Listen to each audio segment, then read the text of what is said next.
السلام علیکم میں یوٹیوب ویورز، امید کرتی ہوں آپ سب خیریت سے ہوں گے۔ سب سے پہلے تو میں تہہ دل سے آپ تمام ویورز کی شکر گزار ہوں کہ آپ لوگوں نے اتنی جلدی ٹارگٹ مکمل کر لیا، حالانکہ مجھے بالکل بھی امید نہیں تھی کہ آپ لوگ اتنی جلدی ٹارگٹ کو مکمل کریں گے۔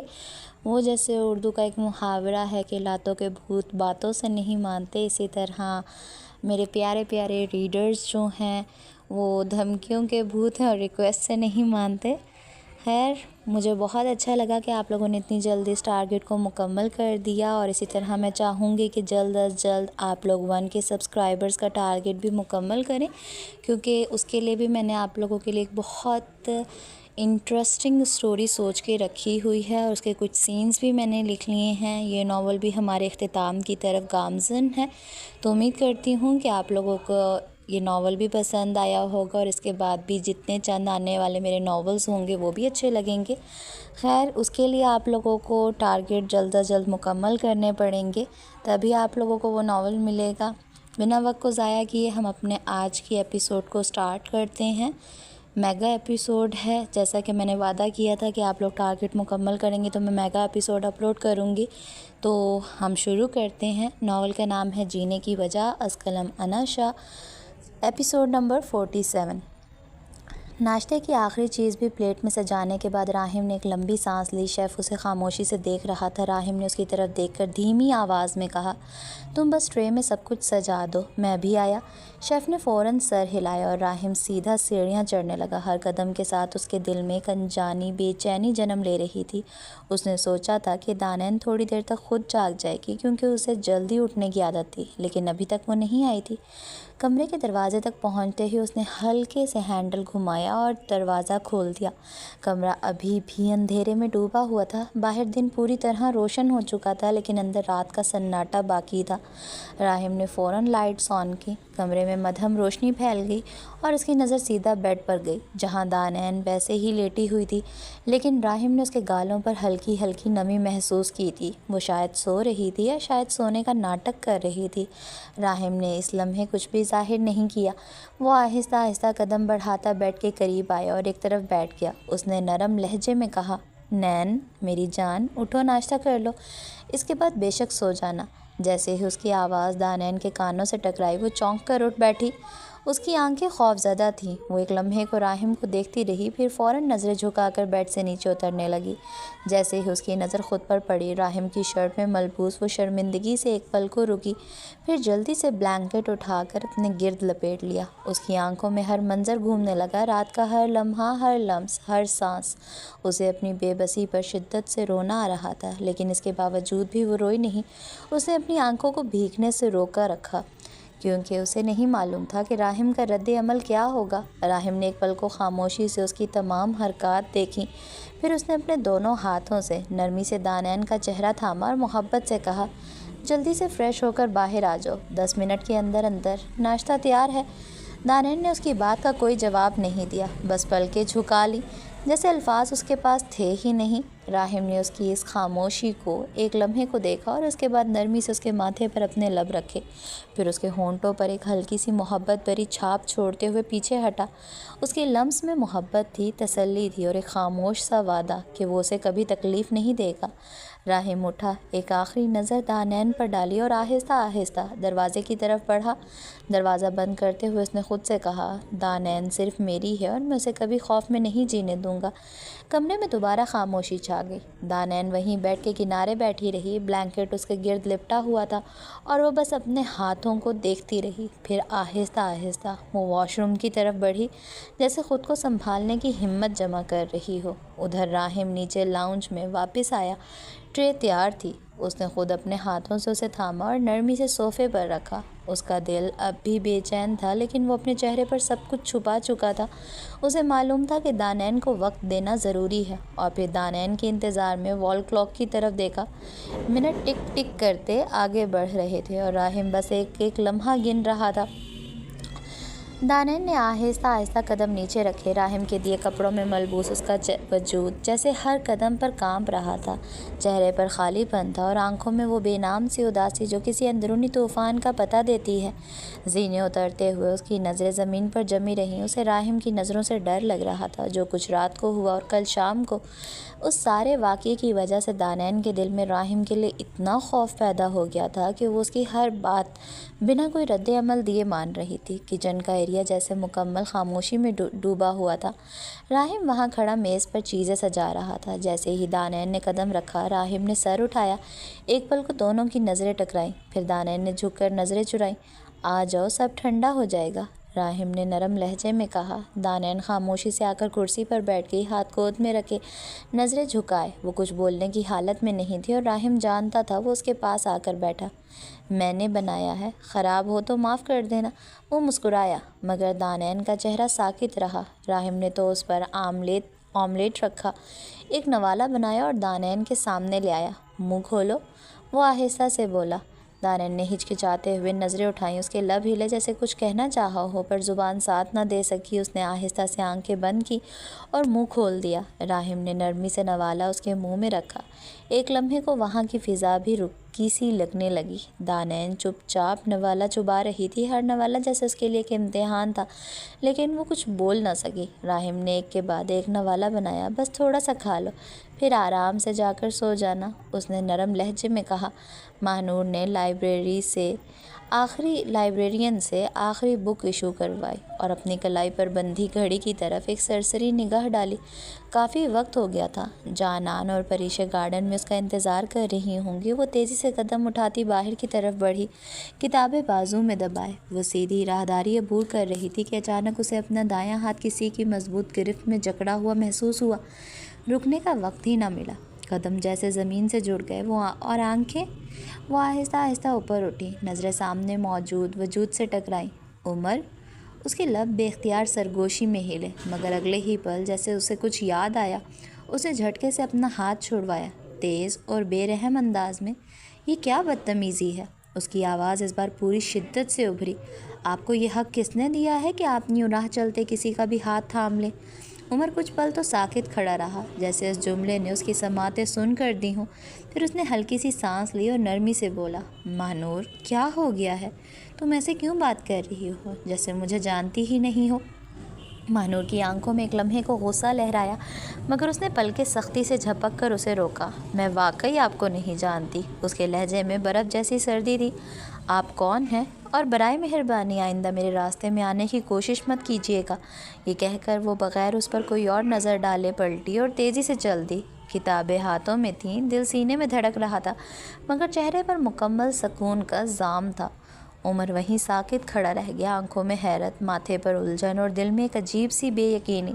اسے ماہنور کی پشت پر اپنی نظریں جمائے رکھیں، وہ لمحہ جیسے سب کچھ چھین لے گیا ہو، یا شاید کچھ اور جو نہ سمجھ میں آنے والا ہو۔ ماہنور غصے سے ان دونوں کے پاس آ کر بیٹھ گئی۔ چہرہ لال ہو رہا تھا، آنکھوں میں چنگاریاں تھیں اور لب بھنچے ہوئے۔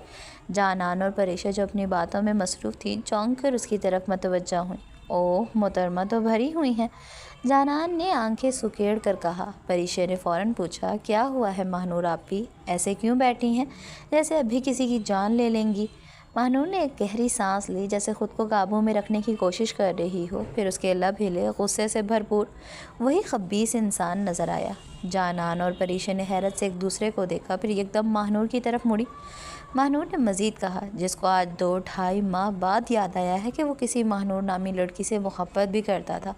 پریشے کی آنکھیں حیرت سے پھیل گئیں۔ کون؟ عمر؟ ماہنور نے سختی سے اس بات میں سر ہلایا۔ ہاں، عمر۔ جانان نے حیرت سے اسے دیکھا۔ ماہنور، تو کیا تم اب بھی عمر سے محبت کرتی تھی؟ ماہنور نے فوراً جواب دیا، نہیں، میں نے اس سے کبھی بھی محبت نہیں کی، لیکن میں نے اسے رشتہ لانے کے لیے کہا تھا۔ پریشا نے حیرت سے آنکھیں پھیلائیں اور جانان کی نظریں سوال بن کر ماہنور کے چہرے پر جمی تھیں۔ ماہنور بولتی رہی، جیسے بندر کے طوفان کو روکنا اس کے بس میں نہیں رہا تھا۔ سوچو جانان، اگر میرا نکاح اذلان سے نہ ہوا ہوتا تو تب بھی کیا وہ اتنی ہی غیر ذمہ داری کا مظاہرہ کرتا؟ تب بھی کیا اسے 2-2.5 ماہ لگ جاتے یاد کرنے میں کہ ہاں وہ کسی ماہنور سے محبت کے دعوے کر رہا تھا؟ جانان اور پریشے دونوں کے چہرے سنجیدہ ہو گئے۔ پریشے نے ماہنور کا ہاتھ تھاما۔ دفع کریں ایسے لوگوں کو ماہنور آپی، یہ لوگ صرف ٹائم پاس کر رہے ہوتے ہیں، ان کے پاس جذبات کی کوئی قیمت نہیں ہوتی۔ ماہنور نے خاموشی سے اپنی مٹھی بند کی، جیسے دل کے اندر کوئی فیصلہ کر لیا ہو۔ اب وہ میری زندگی میں دوبارہ کبھی نہ آئے، میں یہ برداشت نہیں کر سکتی، کیونکہ میں اذلان کے ساتھ بہت خوش ہوں۔ مجھے جیسا لائف پارٹنر چاہیے تھا مجھے اذلان کی صورت میں مل چکا ہے۔ میں اپنے اللہ کا جتنا شکر ادا کروں اتنا کم ہے۔ جانان نے سنجیدگی سے کہا، تم صرف یہ یاد رکھو تم اذلان کے ساتھ ہو، اور عمر وہ صرف ایک گزرا ہوا دھندلا لمحہ ہے جسے پیچھے چھوڑ دینا ہی بہتر ہے۔ ہاں، اب مجھے صرف وہی زندگی دیکھنی ہے جو میری ہے، اور اس میں عمر کا کوئی وجود نہیں۔ پریشے نے ہولے سے مسکرا کر کہا، اب ہماری باتوں میں حصہ لیں۔ میں جانان سے سن رہی تھی کہ اس نے ہنی مون پر کیا کیا گل کھلائے۔ ماہنور نے ہلکی سی مسکراہٹ کے ساتھ جانان کی طرف دیکھا اور پریشے کے سر پر ہلکی سی چپت مارتے ہوئے کہا، شرم کرو لڑکی، ابھی تم چھوٹی ہو، تمہاری عمر نہیں ہے ان سب باتوں کی۔ جس پر پریشے اپنے سر پر ہاتھ رکھتے اسے سہلاتے ہوئے کہے، اب میں بڑی ہو گئی ہوں، اور ویسے بھی کچھ دنوں میں میری بھی شادی ہو جائے گی۔ اس کی بات سنتے جانان اور ماہنور نے اسے گھورا تھا۔ دوپہر کا وقت تھا۔ راہیم جیسے ہی کمرے میں داخل ہوا دروازہ بند کر کے پلٹا تو اس کی نگاہ سیدھی کھڑکی کے پاس کھڑی دانین پر جا ٹھہری۔ وہ باہر آسمان کی طرف دیکھ رہی تھی، نظریں کہیں دور اٹکی ہوئی تھیں، چہرہ اسپاٹ اور سوچوں میں گم تھا۔ بغیر کچھ کہے وہ آہستہ قدموں سے اس کی طرف بڑھا اور پیچھے سے آ کر اس کے پیٹ کے گرد اپنے دونوں ہاتھ باندھ لیے۔ اپنا چہرہ نرمی سے اس کندھے پر رکھتے ہوئے بولا، کیا سوچ رہی ہو نین میری جان؟ دانین ایک دم چونک گئی، اس کی سانسیں بے ترتیب ہوئیں، جسم نے ہلکی سی لرزش لی، جیسے کسی نے اسے نیند سے جھنجھوڑ کر جگا دیا ہو۔ وہ فوراً کانپنے لگی۔ راہیم نے یہ محسوس کیا تو نرمی سے اس کا رخ اپنی طرف موڑا۔ نین، اس کی آواز میں عجیب سا درد اور نرمی تھی۔ نین میری جان، دیکھو، میں جانتا ہوں میں نے شادی کے بعد سے لے کر اب تک تمہارے ساتھ بہت زیادتی کی ہے، شاید اتنی کہ اگر میں ساری زندگی بھی تم سے معافی مانگتا رہوں تو وہ بھی کم ہوگی۔ دانین کی نظریں جھکی ہوئی تھیں، وہ کچھ نہیں بولی، لیکن اس کی آنکھوں میں بے یقینی تھی اور خوف، وہ واضح تھا۔ لیکن اس سب کے باوجود میں تمہیں ایک بات واضح طور پر بتا دوں دانین، میں تمہیں کسی بھی قیمت پر نہیں چھوڑوں گا، کسی بھی قیمت پر، اور اس بات کو تم اپنے دماغ میں جتنا جلدی ہو سکے بٹھا لو۔ اس کی نظریں دانین کی آنکھوں میں تھیں۔ وہ تھوڑی دیر رکا، پھر آہستہ سے بولا، میں تمہیں اس طرح اپنے آپ سے ڈرتے ہوئے نہیں دیکھ سکتا۔ میں جب تمہاری آنکھوں میں اپنے لیے خوف دیکھتا ہوں نا نین، تو مجھے شرمندگی ہوتی ہے۔ تم چاہو تو مجھے اس کے لیے سزا دے دو، مار لو، چیخ لو، نفرت کر لو، لیکن پلیز مجھ سے خوف نہ کھاؤ۔ دانین نے آنکھیں اٹھا کر اسے دیکھا جیسے کچھ کہنا چاہتی ہو، مگر لب ساکت رہے، وہ خاموش رہی۔ راہیم کی پیشانی پر اس کے کچھ نہ بولنے پر ایک دم شکنیں ابھریں۔ اس نے پیچھے مڑ کر کھڑکی کی طرف دیکھا اور اچانک اپنے ہاتھ کا مکہ بنا کر زور سے کھڑکی پر دے مارا۔ ایک زوردار آواز کے ساتھ شیشے کی ہلکی جھنکار سنائی دی۔ دانین چیخ مار کر پیچھے ہٹی، اس کے چہرے پر خوف مزید گہرا ہو چکا تھا۔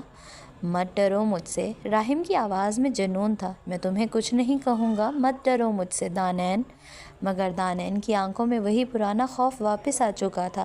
راہیم کی سانسیں تیز ہو چکی تھیں، جیسے خود کو روکنے کی ہر کوشش ناکام ہو رہی ہو۔ وہ پاگلوں کی طرح پلٹا اور ایک جھٹکے سے ڈریسنگ ٹیبل کے پاس گیا۔ اگلے ہی لمحے اس کا ہاتھ ڈریسنگ کے شیشے پر تھا۔ ایک زوردار چوٹ اور شیشہ ٹوٹنے کی آواز پورے کمرے میں گونج گئی تھی۔ راہیم، پلیز بس کر دیں، میں آپ سے نہیں ڈروں گی، پلیز ایسے نہ کریں۔ دانین دیوار کے ساتھ لگ کر بیٹھ چکی تھی، اس کے ہاتھ کانوں پر تھے، آنکھیں بند اور لب لرزتے ہوئے، مگر راہیم نہیں رکا۔ وہ مسلسل شیشے پر ہاتھ مارتا جا رہا تھا، یہاں تک کہ شیشہ ٹوٹ کر فرش پر بکھر گیا اور اس کے ہاتھ سے خون بہنے لگا تھا۔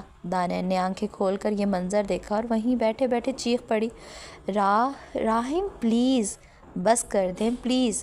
مگر راہیم جیسے سن ہو چکا تھا، وہ پلٹا، خون آلود ہاتھ لیے دانین کی طرف آیا۔ دانین ہکلاتے ہوئے اٹھنے لگی اور جیسے ہی وہ دروازے کی طرف بڑھنے لگی، راہیم نے ایک جھٹکے سے اس کے دونوں کندھوں کو پکڑ لیا۔ تم پھر مجھ سے دور جا رہی ہو، وہ دھاڑا، کتنی بار کہا ہے دانین مجھ سے دور مت جایا کرو۔ دانین کا چہرہ زرد پڑ گیا، اس نے آنکھیں بند کر لیں، لب کپکپانے لگے۔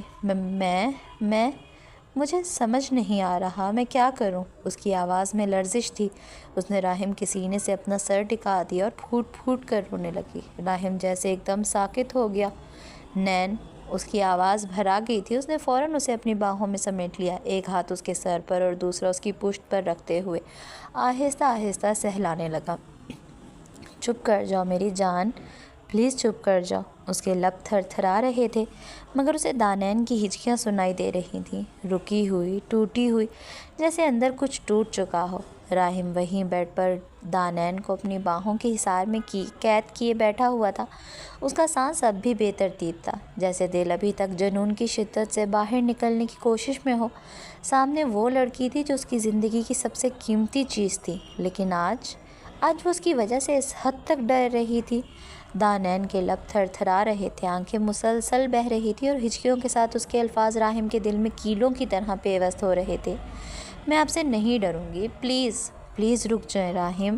راہم نے ایک لمحے کے لیے اپنی آنکھیں بند کیں، دل کا بوجھ سانس کی رفتار کو بھی تھکا رہا تھا۔ وہ آگے جھکا، دھیرے سے اپنے لب اس کے گال پر رکھے جہاں آنسو اب بھی بہہ رہے تھے۔ اس نے نرمی سے اس آنسوؤں کو اپنے لبوں سے چنا، جیسے کوئی بچہ اپنے کھوئے ہوئے خوابوں کو چھو کر یقین دلانا چاہتا ہو کہ وہ سب ابھی ختم نہیں ہوا۔ بس میری جان، اس کی آواز سرگوشی سے بھی دھیمی تھی، میں کچھ نہیں کر رہا، تم صرف آنکھیں بند کر لو اور سو جاؤ۔ دانین نے پلکیں میچ لیں، اس کا سانس تھما، جیسے ایک لمحے کو یقین نہ آیا ہو، لیکن وہ چپ رہی۔ اس نے خود کو جیسے بے حصہ کر لیا۔ شاید یہ سکون کا لمحہ نہیں تھا، صرف خوف کا وہ موڑ تھا جہاں جسم بے آواز ہو جاتا ہے۔ راہم نے لائٹ آف کی، کمرے میں ہلکی مدھم روشنی باقی تھی۔ وہ اس کے ساتھ ہی لیٹ گیا اور آہستہ آہستہ اس کے بالوں میں اپنی انگلیاں چلاتا رہا۔ بس میری جان، میری نین، میں کچھ نہیں کروں گا۔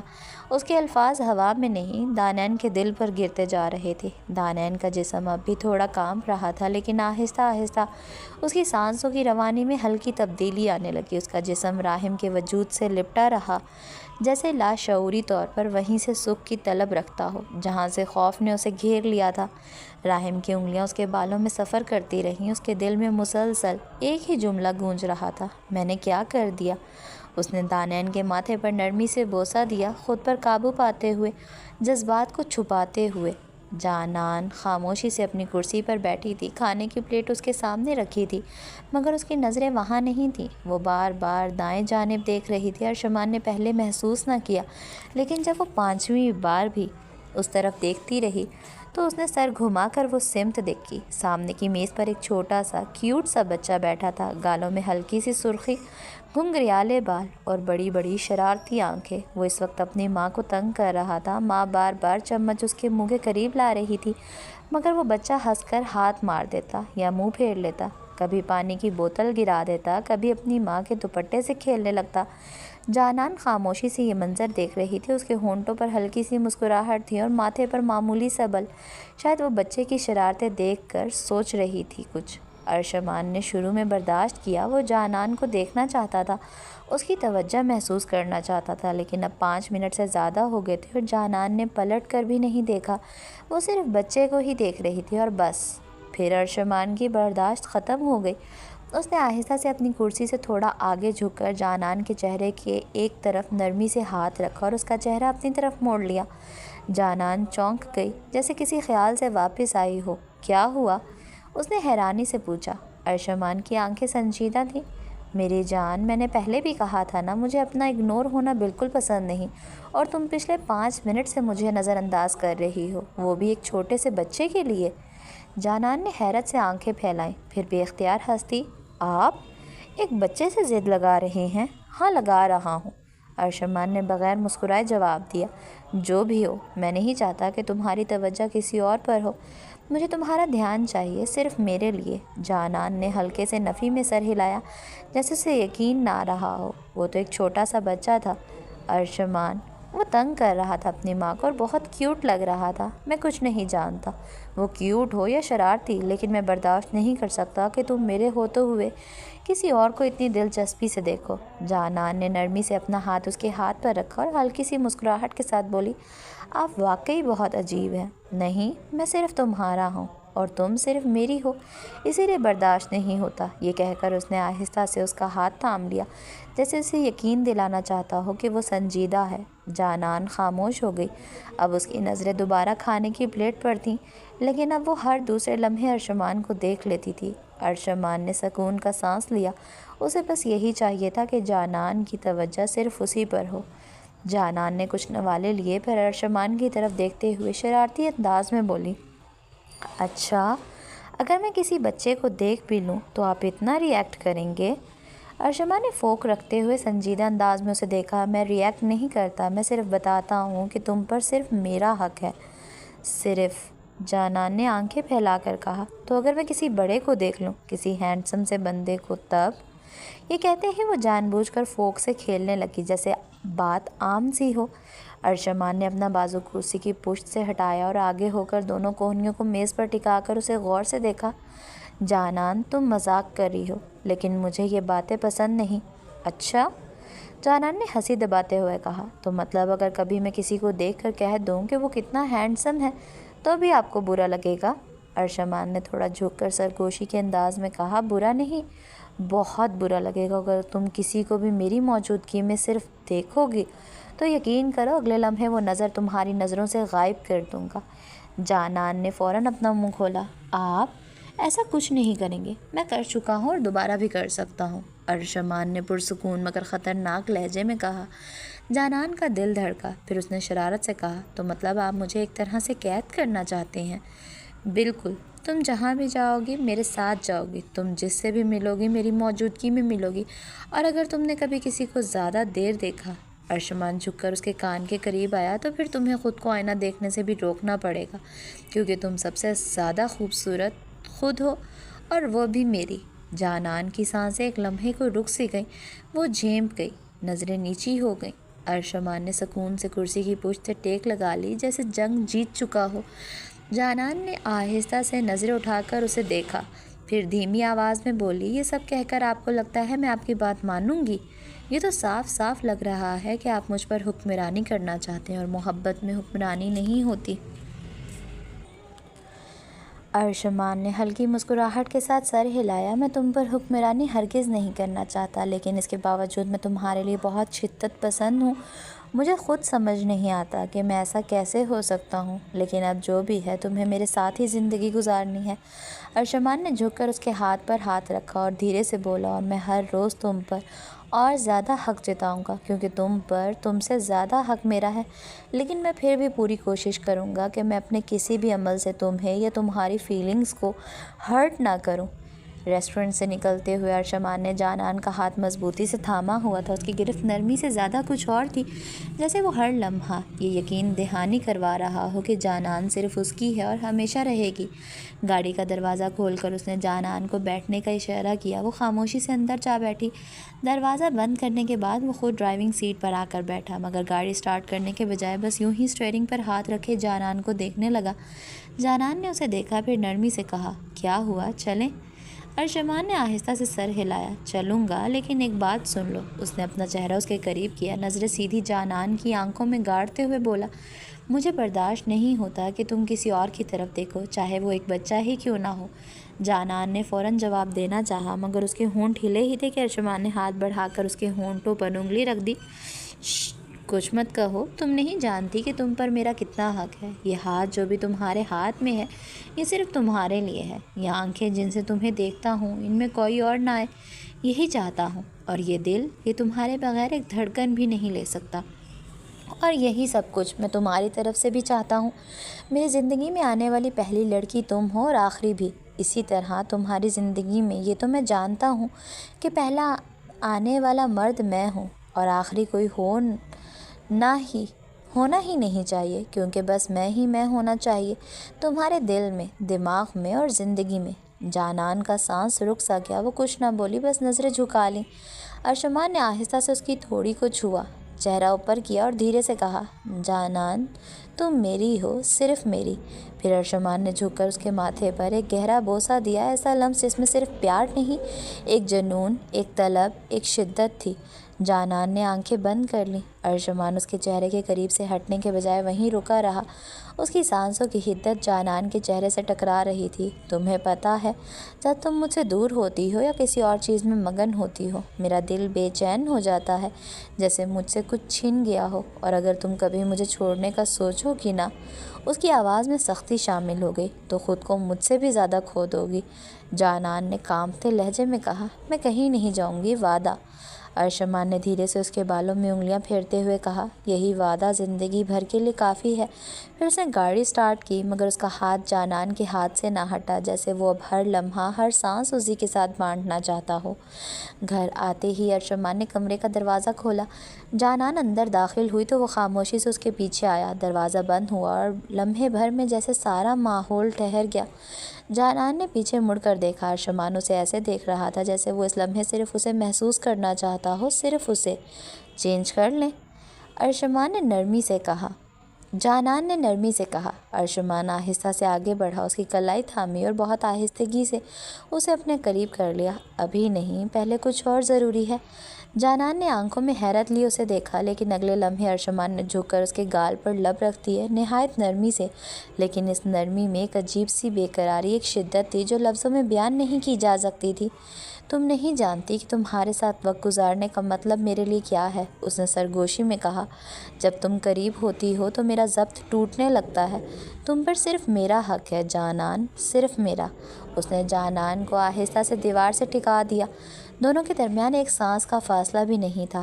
ارشمان، جانان نے آہستہ سے پکارا، جیسے اسے روکنا چاہ رہی ہو، لیکن اس کی آواز نکلنے سے پہلے ہی دب گئی۔ شش! ارشمان نے اس کے ہونٹوں پر انگلی رکھ دی۔ آج کچھ نہ کہو، صرف محسوس کرو کہ تم کس کی ہو۔ اس کے ہاتھ جانان کے چہرے سے پھسلتے ہوئے اس کی کمر تک پہنچے اور اس نے اسے اپنے مضبوط حصار میں قید کر لیا، جیسے وہ لمحہ وہیں ٹھہر گیا ہو، صرف ان دونوں کے لیے۔ تم نہیں جانتی کہ تمہیں چھونا میرے لیے کتنا لازم ہے، یہ میرا سکون ہے، میری تسلی، میری عبادت۔ وہ اس کے کان کے قریب سرگوشی کرتے ہوئے بولا۔ جانان کی سانسیں تیز ہو چکی تھیں، اس نے اپنی آنکھیں بند کر لی، جیسے اس جذبے کو دل کی گہرائیوں سے محسوس کر رہی ہو۔ ارشمان آہستگی سے اس کے بالوں میں ہاتھ پھیرتے ہوئے بیڈ کی طرف بڑھا۔ وہ اسے ایسے سہارا دے کر لے جا رہا تھا جیسے وہ شیشہ ہو، قیمتی اور نازک۔ پھر اس نے جانان کو بیڈ پر بٹھایا، خود گھٹنوں کے بل اس کے سامنے بیٹھا۔ جانان، اس نے آہستگی سے پکارا، تم نہیں جانتی، میں تم سے صرف محبت نہیں کرتا، میں تمہیں چاہتا ہوں، تمہیں محسوس کرنا، تمہیں اپنے پاس رکھنا، تمہیں صرف اپنے نام کرنا چاہتا ہوں۔ جانان نے نظریں جھکائیں، اس کے گال شرم سے سرخ ہو چکے تھے۔ ارشمان نے اس کی تھوڑی اٹھائی، آنکھوں میں آنکھیں ڈال کر دھیرے سے کہا، بس تم یہ مت بھولنا، تم پر صرف میرا حق ہے۔ پھر اس نے جھک کر اس کے ماتھے پر بوسہ دیا، لمبا، خاموش اور گہرا، جیسے اس لمحے میں اس کے تمام جذبات، تمام شدتیں سمو دی گئی ہوں۔ ارشمان نے اسے اپنے بازوؤں میں سمیٹا اور دونوں ایک دوسرے کی قربت میں کھو گئے، اس لمس، اس شدت، اس محبت میں جو کسی عام عشق کی نہیں، ایک مکمل جنون کی ترجمان تھی۔ بیٹا، میں نے تم سے ایک بات کرنی تھی۔ حسین صاحب کی یہ غیر متوقع آواز حمزہ کو چمچ رکھنے پر مجبور کر گئی۔ وہ چونک کر اپنے بابا جانی کو دیکھنے لگا، جن کے لہجے میں ایک عجیب سی سنجیدگی تھی، اور وہ بھی کھانے سے ہاتھ روکے مکمل حمزہ کی جانب متوجہ تھے۔ جی بابا جانی، آپ کریں۔ حسین صاحب نے ایک لمحے کو نظریں جھکائیں، جیسے الفاظ چن رہے ہوں، پھر نرم آواز میں گویا ہوئے، دیکھو بیٹا، میں جانتا ہوں تم راحم کو بالکل نہیں پسند کرتے، تمہارے چہرے پر وہ بات صاف دکھائی دیتی ہے، لیکن اب وہ تمہاری آپی کے شوہر ہے، اور شوہر کا رشتہ بہت نازک ہوتا ہے، اسے عزت دینا پڑتی ہے۔ حمزہ کی نگاہیں جھک گئیں، وہ خاموش رہا، پر پوری توجہ سے سن رہا تھا۔ میں نے تمہیں پہلے بھی کہا تھا کہ راحم دانین سے بہت پیار کرتا ہے، بے انتہا۔ میں نے اس کی آنکھوں میں دیکھا ہے بیٹا، وہ جن نظروں سے تمہاری آپی کو دیکھتا ہے نا، وہ نظر صرف وہی رکھتا ہے جس کا دل سچا ہو۔ حسین صاحب کی آواز میں اعتماد تھا، جیسے وہ ایک باپ سے زیادہ ایک مشاہدہ کرنے والے شخص کی گواہی دے رہے ہوں۔ اور اگر تم مجھ سے پوچھو تو میں دانین کی طرف سے مطمئن ہوں۔ ہاں، میں جانتا ہوں راحم تھوڑا جنونی ہے، ضدی بھی ہے، اس کی باتیں بعض اوقات سخت بھی لگتی ہیں، لیکن وقت کے ساتھ وہ بالکل ٹھیک ہو جائے گا۔ حمزہ نے چپ چاپ سر ہلایا، کوئی تاثر دیے بغیر۔ بیٹا، یہ ان دونوں کا آپس کا معاملہ ہے، ان کی زندگی ہے، اور تمہیں اپنے بہنوئی کی عزت کرنی چاہیے، کم از کم اس رشتے کی لاج رکھنی چاہیے۔ ایک لمحے کو حسین صاحب رکے، پھر نظریں حمزہ پر جما کر بولے، کل آنکھوں میں ہوتا ہوں یا نہیں ہوتا؟ بابا جانی، حمزہ کی آواز میں اضطراب امڑ آیا۔ وہ فوراً بول اٹھا، ایسی باتیں نہ کریں آپ ہمیشہ ہمارے ساتھ رہیں گے، آپ کی دعاؤں کے بغیر ہم کچھ نہیں ہیں، کچھ بھی نہیں۔ حسین صاحب کے ہونٹوں پر مدھم سی مسکراہٹ پھیل گئی۔ بیٹا، یہ زندگی کب کس کو دغا دے جائے کسی کو نہیں معلوم، بس اسی لیے میں تمہیں سمجھا رہا ہوں۔ میں نہیں چاہتا کہ میرے بعد تم اپنی بہن کا گھر صرف اپنی انا کی وجہ سے خراب کرو۔ حمزہ کی سانس رک سی گئی، وہ بس دیکھتا رہ گیا۔ وعدہ کرو مجھ سے کہ تم راحم کی عزت کرو گے، اسے دشمنی نہیں نبھاؤ گے، کیونکہ بیٹا اس کی زندگی میں اب وہی ہے اور تمہیں یہ بات ماننی پڑے گی۔ ایک پل کو خاموشی چھا گئی، پھر حمزہ آہستہ سے اپنی جگہ سے اٹھا۔ اس کی آنکھوں میں نمی سی تیرنے لگی تھی۔ وہ آگے بڑھا اور حسین صاحب کے گرد اپنے بازوؤں کا حصار بنا لیا۔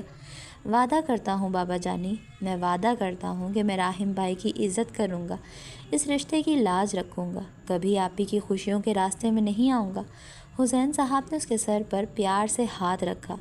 رات کے جانے کس پہر دانین کی آنکھ کھلی، پیٹ میں عجیب سی کھچاؤ والی بھوک محسوس ہو رہی تھی۔ اس نے ہلکا سا منہ بنایا اور آنکھیں مسلتے ہوئے دائیں طرف دیکھا۔ راحم گہری نیند میں اس کے پاس لیٹا ہوا تھا، اس کے دونوں بازو دانین کے گرد بندھے تھے جیسے وہ کوئی قیمتی چیز ہو۔ اوپر سے اس کی ایک ٹانگ بھی دانین کے اوپر رکھی ہوئی تھی۔ دانین نے آہستہ سے پہلو بدلنے کی کوشش کی، مگر جیسے ہی ہلی، راحم کا بازو اور مضبوطی سے اس کے گرد لپٹ گیا۔ وہ ایک پل کو ساکت ہو گئی۔ اب کیا کروں؟ دل ہی دل میں بڑبڑاتے ہوئے اس نے پھر سے کوشش کی۔ کئی بار کوشش کرنے کے بعد آخرکار وہ اس کی گرفت سے نکلنے میں کامیاب ہو گئی۔ ابھی اس نے بیڈ سے نیچے پاؤں رکھنا ہی چاہا تھا کہ راحم دانین کی پہلی بار ہلنے پر ہی جاگ گیا تھا کہ آواز سنائی تھی، کہاں جا رہی ہو؟ دانین کا دل زور سے دھڑکا۔ اس نے فوراً بیڈ پر دوبارہ لیٹتے ہوئے کہا، کہیں نہیں جا رہی۔ راحم نے آہستگی سے اس کا چہرہ اپنی ہتھیلی میں لیا۔ میری جان، ڈرنے کی ضرورت نہیں ہے، جہاں جانا ہے جاؤ، بلکہ رکو، میں بھی تمہارے ساتھ چلتا ہوں۔ دانین نے نظریں چرائیں اور آہستہ سے بولی، مجھے کہیں نہیں جانا۔ راحم نے ہلکا سا مسکراتے ہوئے کہا، اٹھو، فریش ہو جاؤ، منہ ہاتھ دھو لو، پھر نیچے آنا، میں کھانا لگواتا ہوں، کھا لینا، پھر آرام سے سونا۔ یہ کہہ کر وہ بیڈ سے اٹھا اور کمرے سے باہر چلا گیا۔ دانین نے ایک لمبا سانس لیا، جیسے کوئی بوجھ ہٹا ہو۔ وہ فوراً بیڈ سے اٹھی اور واش روم کی طرف بڑھ گئی۔ دانین جیسے ہی کھانے کی میز پر آ کر بیٹھی، راحم پہلے سے وہاں موجود تھا۔ اس نے خاموشی سے اپنی پلیٹ کھینچی، چمچ اٹھایا اور پہلا نوالا لیا ہی تھا کہ اچانک اس کی نظر راحم کے ہاتھ پر گئی۔ نظریں جیسے وہیں جم گئی۔ اس کے ہاتھ پر گہرے کٹس لگے ہوئے تھے، جن میں سے کچھ سے ابھی بھی ہلکی نمی جھلک رہی تھی۔ شرٹ کی آستینے اور فرنٹ پر جگہ جگہ خون کے دھبے تھے۔ دانین کا دل دھک سے رہ گیا۔ اگلے لمحے جیسے وہ منظر اس کی آنکھوں کے سامنے آ گیا، راحم کا وہی جنونی انداز، سخت آنکھیں، چہرے پر غصے کی جھلک، تیز سانسیں۔ وہ فوراً سنبھلتے ہوئے اپنے ہاتھ کھانے سے پیچھے کر گئی۔ راحم، جس کی نظریں دانین پر ہی تھیں، فوراً اس کی حرکت پر چونکا۔ اس نے نرمی سے اس کے ہاتھ پر اپنا ہاتھ رکھا۔ میری جان، کیا ہوا؟ کھانا پسند نہیں آیا؟ دانین نے نظریں نیچے کیے، ہچکچاتے ہوئے کہا، وہ آپ کی شرٹ پر خون لگا ہوا ہے۔ راحم نے چونک کر اپنی شرٹ دیکھی، پھر ہلکا سا ہنسا۔ او شٹ، میں چینج کرنا بھول گیا، ابھی روم میں جاتے ہی چینج کر لوں گا، تم جلدی سے اپنا کھانا ختم کرو۔ دانین نے آہستہ سے سر ہلایا اور دوبارہ پلیٹ کی طرف جھک گئی، مگر نوالا حلق سے نیچے نہیں اتر رہا تھا۔ بار بار اس کی آنکھوں کے سامنے راحم کا وہی انداز آ رہا تھا، شدت، جنون، سختی۔ وہ خاموشی سے اپنے ایک ہاتھ سے پلیٹ کو تھوڑا پیچھے سرکا گئی۔ راحم نے فوراً غور کیا۔ کیا ہوا میری جان؟ دانین نے دھیمی آواز میں کہا، پلیز پہلے آپ اپنے ہاتھ پر ڈریسنگ کر لیں۔ راحم نے شرارتی سی مسکراہٹ کے ساتھ کہا، مجھے تو نہیں آتی کرنے، تم کر دو۔ دانین نے فوراً اپنی چیئر پیچھے کھسکائی اور کھڑے ہوتے ہوئے بولی، فرسٹ ایڈ باکس کہاں ہے؟